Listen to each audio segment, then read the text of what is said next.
back to Pillars of Eternity. We are still kind of exploring this little dungeon here in the starter mission, and we're getting into some fights. Let's go. Dang! That was... Woo!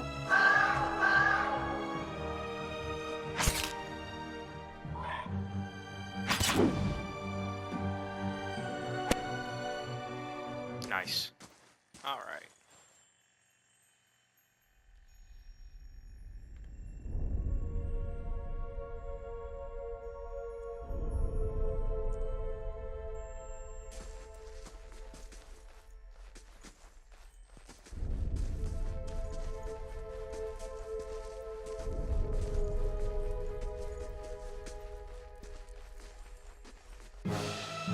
Oh, hello.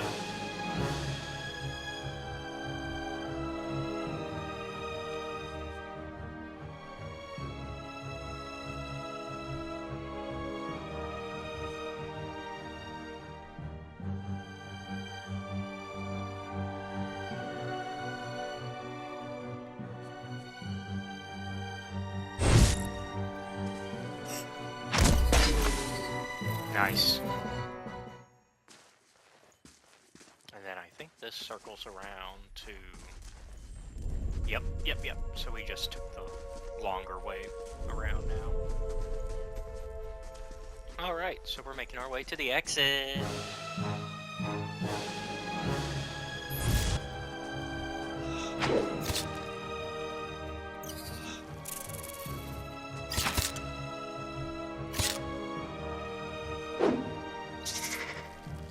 Easy. Take that spider leg. Spider leg, spider leg.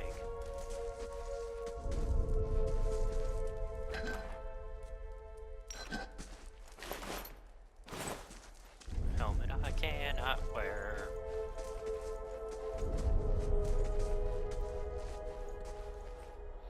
Bats as large as chickens are strung in the web.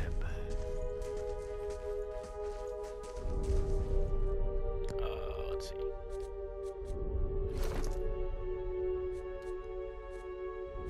Let's put the helmet on you.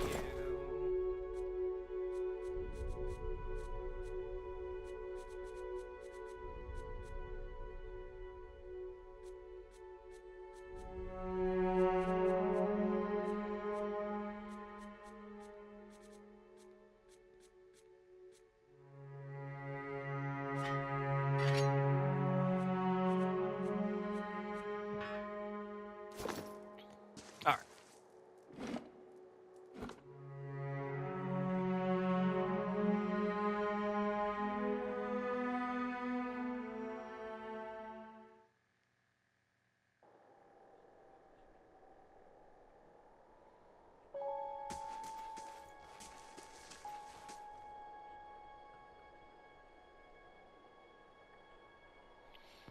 Four figures stand before an otherworldly apparatus, an ancient structure of chiseled adra and metallic veins, ominous and looming like a silent observer.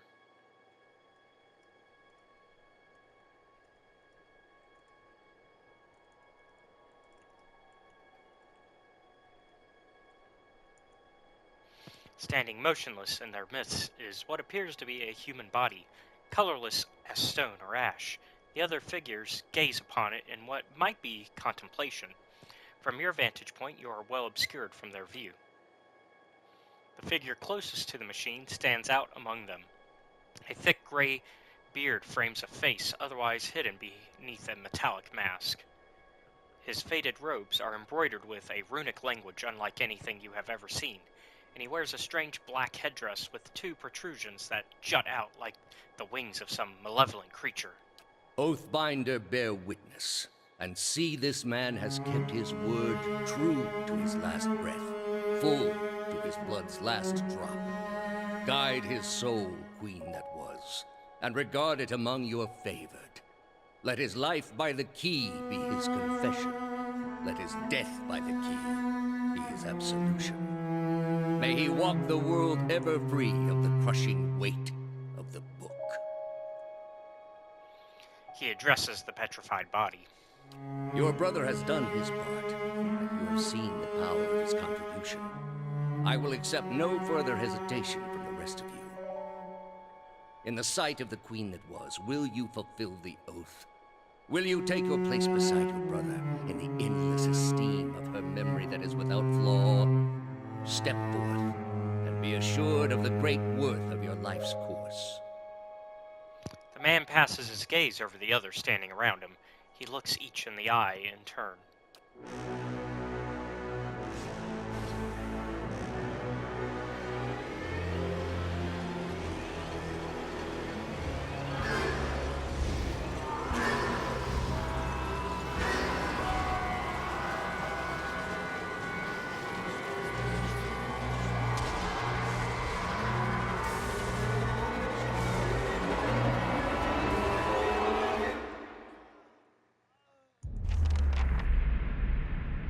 For an instant, the apparatus goes quiet and the air is still. Then all at once it erupts with a concussive surge. Light floods your vision, and you are knocked to the ground. Your head snaps back as you land, and pain wells into the back of your skull, washing your last thoughts away into the black, unconscious void. You open your eyes to a different place, another time. You stand in a circular room, grand and domed, its walls lined with adra and trimmed with copper. The style is ancient, but the chamber is unweathered. At the far end, a great pillar of adra pierces the floor from below, its shimmering texture giving the illusion of boundless depth. Encircling the pillar is an apparatus much like the one you have just seen, but immense and multifaceted and intertwined. Your thoughts are yours and not yours, and they seem to exist before you think them, and they are all questions, pressing questions, troubling questions, questions that must be answered, or... At the base of the pillar now, you see a man with a thick gray beard and ceremonial robe, crowned with a strange ornamental headdress. You know this man. You are walking towards him now at a pace that is hurried while trying not to appear so. You have something you want to ask him, one question above all, and the question spins madly in your mind.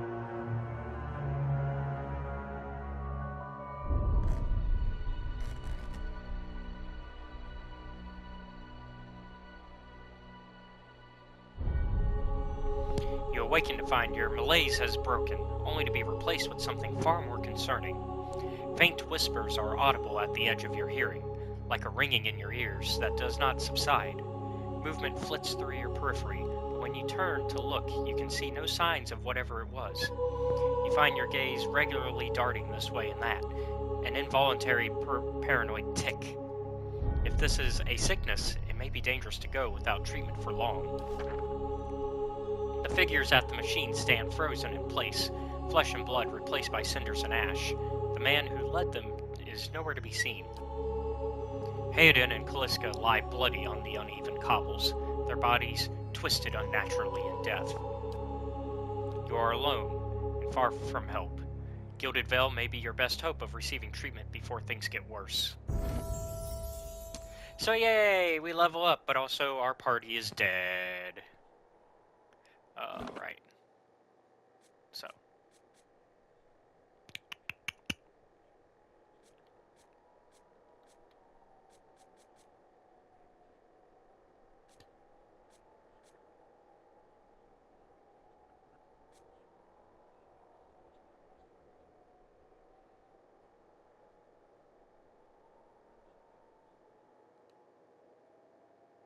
Alright. That's our level up. Pick up everything that they dropped. And yeah, so. Fatigue. One of your characters has become fatigued. Fatigue represents the character in a psychological wear and tear of demanding activity on a character. And so yeah. If we go to Cyclopedia and go to the fatigue, we can see what that means. So in order to get rid of it, we gotta rest, essentially, though.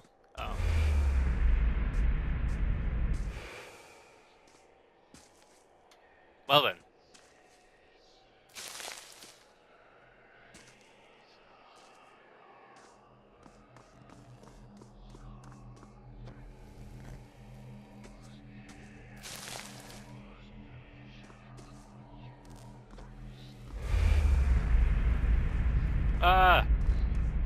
More crate. Ah, no. I don't want to see that. No.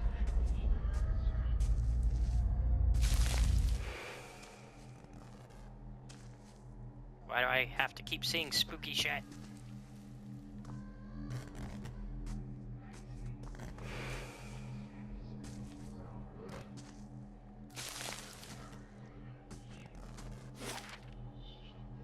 Alright, so here's the world map. As you can see, it's a pretty big world. There's a lot to do here. So we're going to go ahead, though, and go to make our way to Velwood first. To the Gilded Vale, I should say. Wait. So we're here. Need to make our way to Velwood. Yep, there we go. It's kind of like Baldur's Gate, where we can only go, like, the next place over until we've been there before. So, that's just how it plays. The longer we walk, the more lightly you'll have to sleep.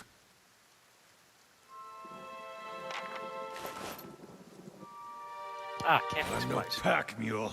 Let's offload this junk. Okay, so we should probably camp soon.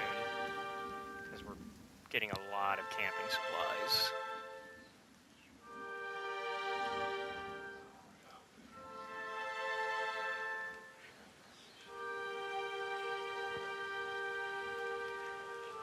Or even more so, we can actually probably get rid of everything as soon as we, like, actually...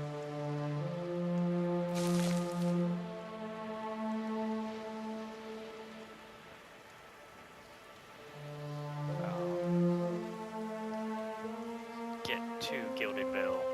So we could probably sell a bunch of stuff once there. It's just, we're not there yet, so we can't get rid of a bunch of stuff we're carrying, because what is our capacity right now? Where are we at? Oh yeah, we gotta start using shit.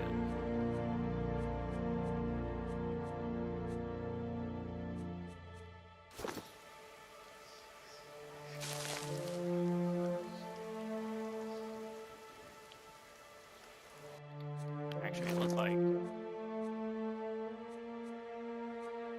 Yeah, here's our actual, like, overflow inventory. So, we've got room for now, but we're gonna run out soon enough. So, there is a bit of an overflow inventory, thankfully. Otherwise, this game would be impossible, man.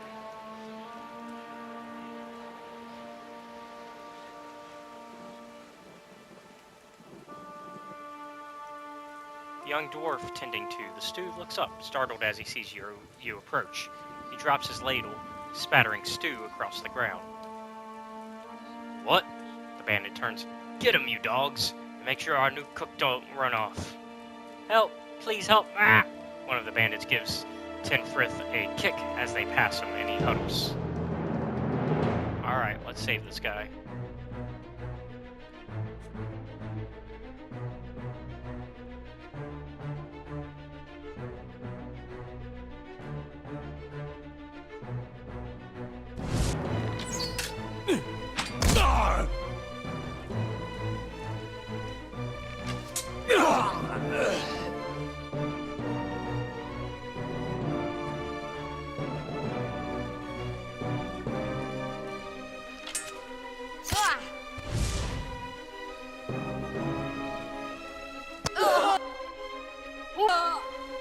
Let's set our spoils down a while.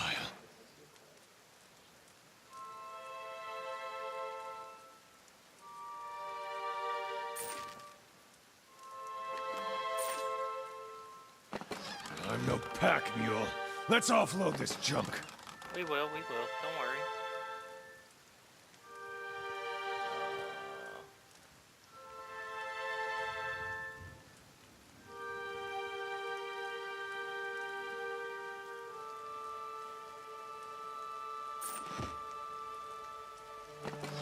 I'm no pack mule. Let's offload this junk. By the flame, thank you. Thank you, thank you. I thought I'd be stuck cooking for these ignorant weasels for the rest of my life. Or until they were bored with me, I suppose. I must get back home. I only hope they haven't hired a replacement. The dwarf looks aghast. Listen, next time you're in Gilded Vale, stop by the Black Hound Inn. I'll let Pasca know just what you've done for me, and I'm sure she'll do right by you in turn. Oh, to be back in my oven again. Alright, so yeah, we've increased our Gilded Vale connections. So, there's a reputation system as we talked about last time. So now that's been increased a little bit for Gilded Vale. Each city has its own reputation that it looks at you from. And so, we'll get to explore that further as we play the game.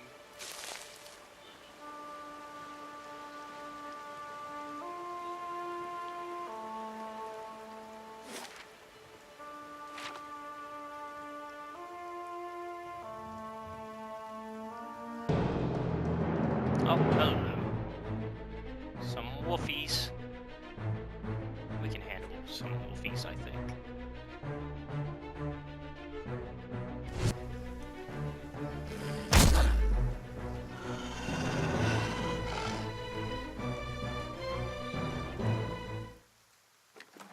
I'm no pack mule. Let's offload this junk. These aged walls appear to have once encircled this entire glade. Only a small fragment remains, and the stairs leading to the top of the structure have crumbled away. Let's examine the wall more closely. The heavy bricks are slick with moss, presenting a hindrance to climbing, but the stones themselves seem sturdy enough. Given the right tools, one might easily reach the top. Alright, let's try to scale the wall then. You find a handhold upon one of the large stones and start to pull yourself up, but the uneven bricks and odd angle of the ascent make the climb difficult, and after a short distance, your arms begin to burn too fiercely. You are forced to drop back down to the ground. Okay, so we don't have the supplies we need to make that climb. But it is climbable. We'll have to remember that and come back to see what's at the top of the wall later.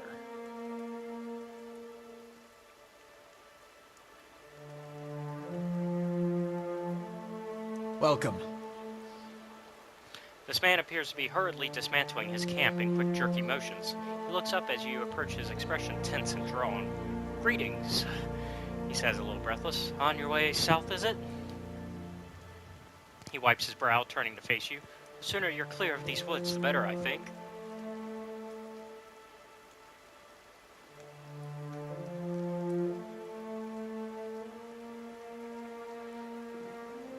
I'm only passing through. I mean to reach Gilded Vale. You're headed the right way. Shouldn't be too much further, and there's no missing it if you keep to the road. But you'll want to keep clear of this place after that. We were just attacked north of here, me and a friend of mine. We came out here to hunt some deer. Came up on a bear instead. Great monstrous thing.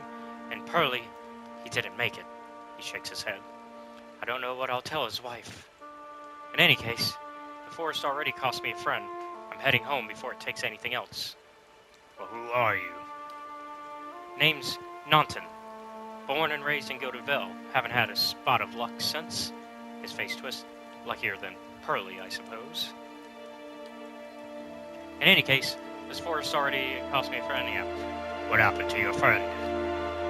We didn't see it coming. Naunton's voice shakes a little as he speaks. We were following a stag. Pearly, he saw something in the brambles, and we went tearing off after.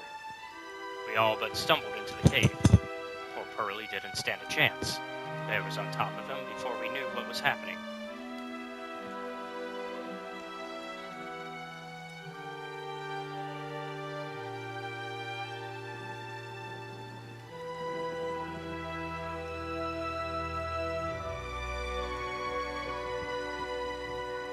The beasts will take whatever they will, I suppose. He smiles sadly, and this time Galloway's favor fell upon the bear. Where did you find this bear? In a cave a ways up that way. He turns to point to the northwest. I wouldn't seek it out if I were you. It was a great brute, a beast. Would hate to hear that it took another life. Farewell. Alright, well, we are in fact going to go get that bear. Because, of course we are. We're already here.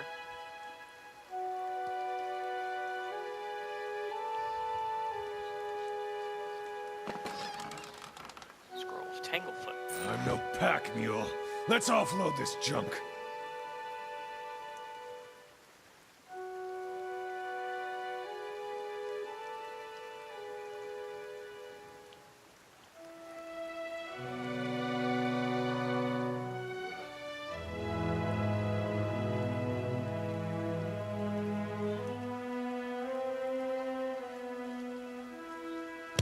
The grass is still flattened behind the wagon's wheels.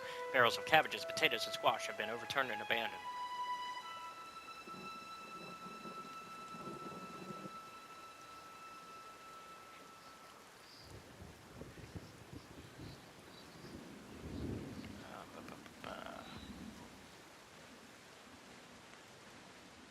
Shattered pieces of a crate are strewn with the dirt along with a few muddy vegetables.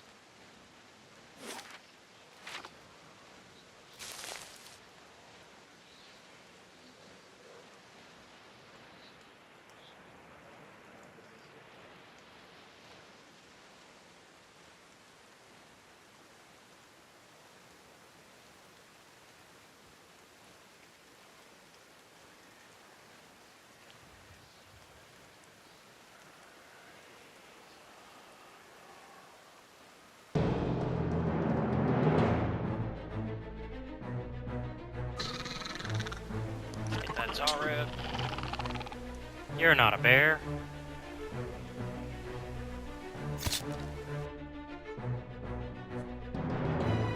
We're here for a bear.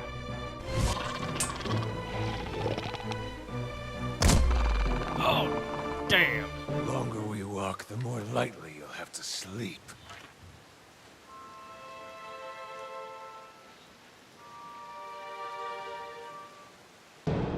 Oh, more Zarups.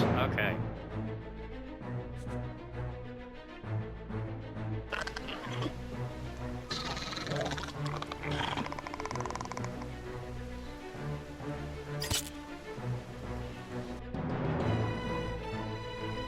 We'll just kind of got her now. There we go.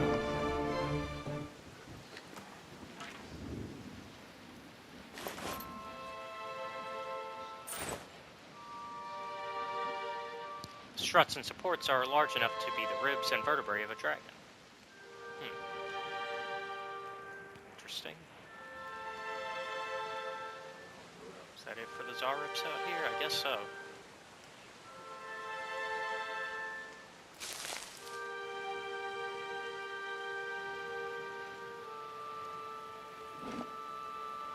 I think this is the bear cave that they mentioned.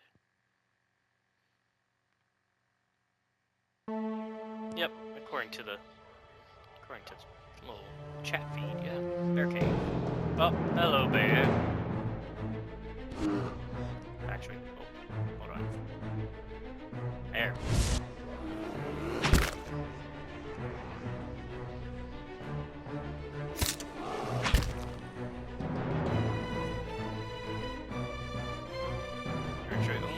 Nope, we need second wind here.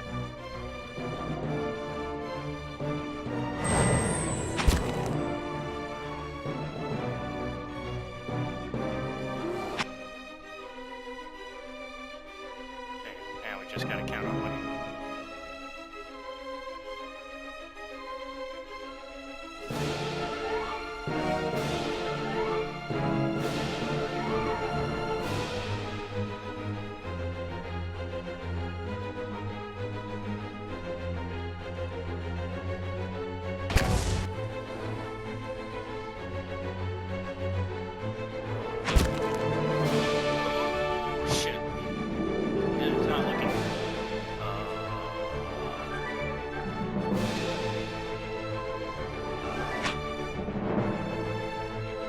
Might have to come back and deal with this bear later. The game did try to warn us. It did go, hey, this bear might be a little much for you.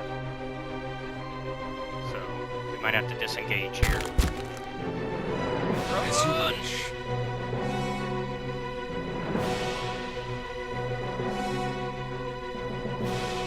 Where's the exit? Where's the exit? Where's the exit? Shit. Oh, no! Just Yep. a little blood. That's not good. Well. Okay. So I guess we'll have to come back. Oh no! Okay. Thankfully the autosave was right when we entered the cave, so we're good.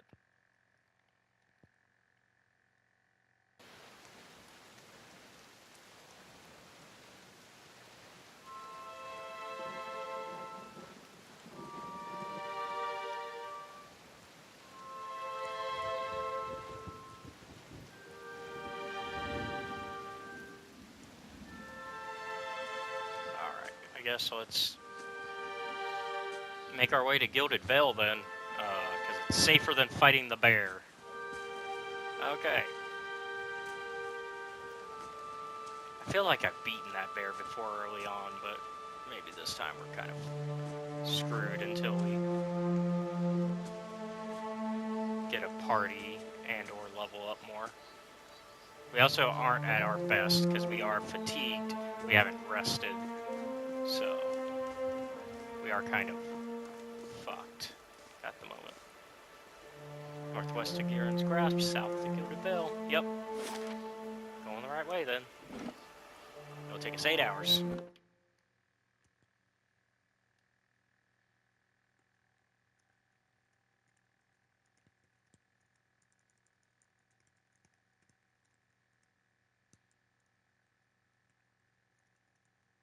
The longer we walk, the more lightly you'll have to sleep. Alright, we made it to Gilded Vale.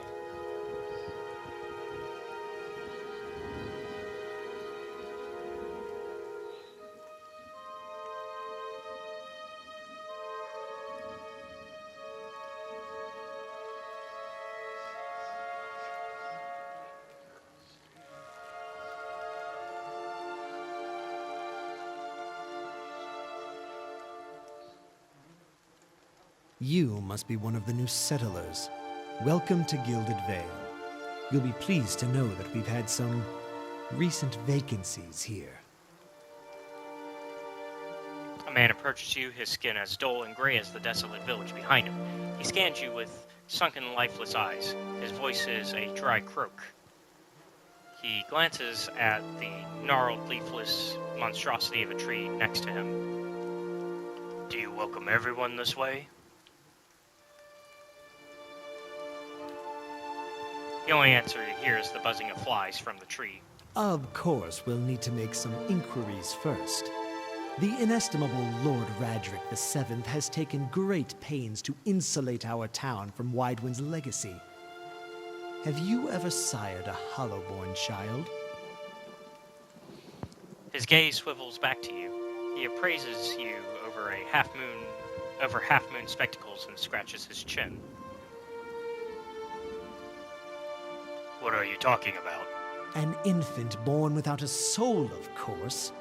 Lord Radric has made it his first priority to eliminate this scourge from our village.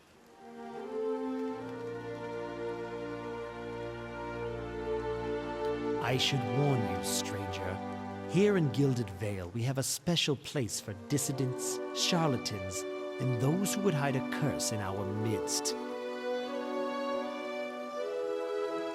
He steps to the side and inclines his head ever so slightly toward the deformed tree. His lordship's wife is with child and due any day now. Without his approval, I shan't be able to find you a permanent settlement. It will have to wait until after the birth. We can continue our interview then, after the bell tolls from Radric's hold to signal my lord's new heir. In the meantime, you can find temporary accommodations at the inn just southwest of here. He folds his arms.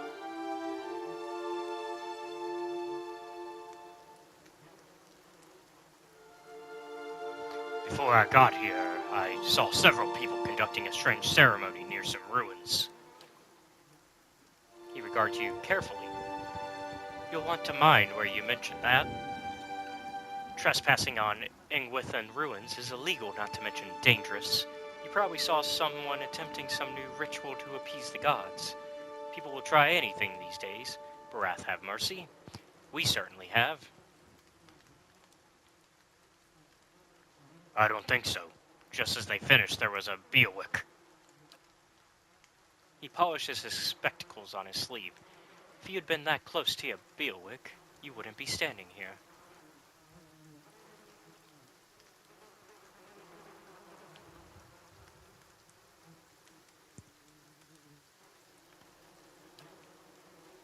If you have any other questions, don't hesitate to ask.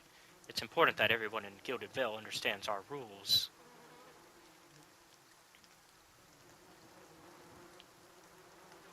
You said something about Hollowborn and Waidwen's legacy before. He blinks. I forgot that you foreigners do not have this curse in your homelands.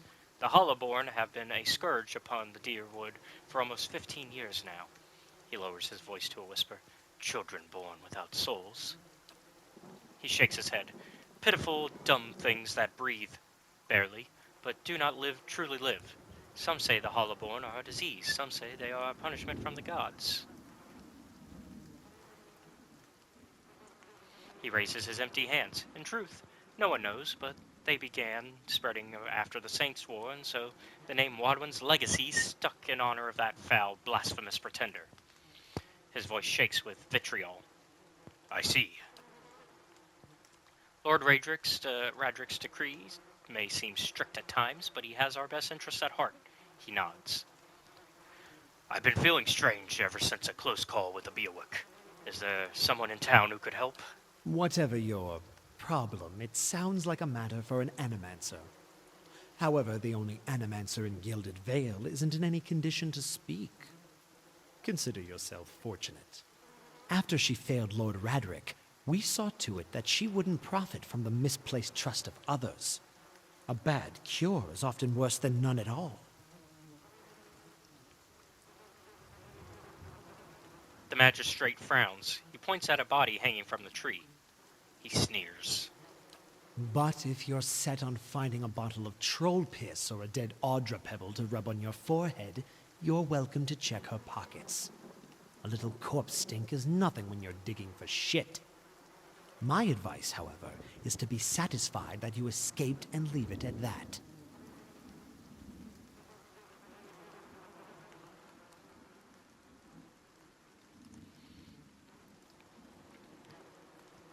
Goodbye. Keep out of... Urgent nods curtly. Listen! 2 tolls. Let that be the last. 3. Gods have mercy. It seems your arrival is ill-timed. Urgiot looks out toward the east, his expression unreadable. He blinks slowly and turns his attention back to you. 3 bells toll only for the death of a Radric. I fear Lord Radric's heir is lost, or else Hollowborn, and so lost all the same. You should tread carefully. Circumstances have changed a great deal.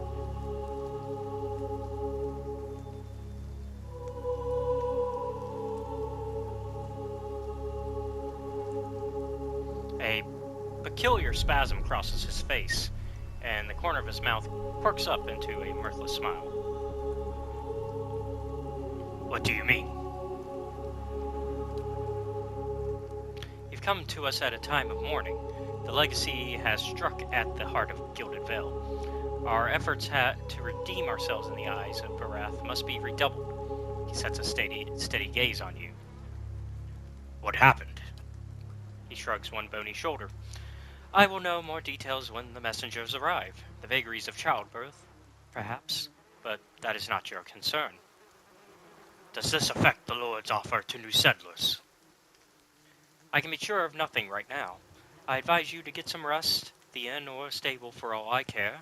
Find me afterwards, I will know more soon enough. Farewell. Obviously, since he works directly for the big guy in this town, we don't want to piss him off. But we are also out of time with a lot of lore dropped there, so we now know about this, like, curse, essentially, where people are just born soulless. and aren't really seen as people when they're born that way. And in fact, in this town, they just put you on the tree. And also, they don't view magic very well either, and they also put you on that tree for that. So, a lot of things here. The Hollowborn, all that stuff that we now know about. But we will learn more about what's going on in Gilded Vale next time. Thank you all for watching. Be sure to like and subscribe to the channel. If you really like our content, check out the Patreon, which is the link down below where you can watch our content before it's released publicly on YouTube. Also, be sure to check out our Discord, also linked down below, so you become part of our community. And I will see you all next time. Have a good one. Bye.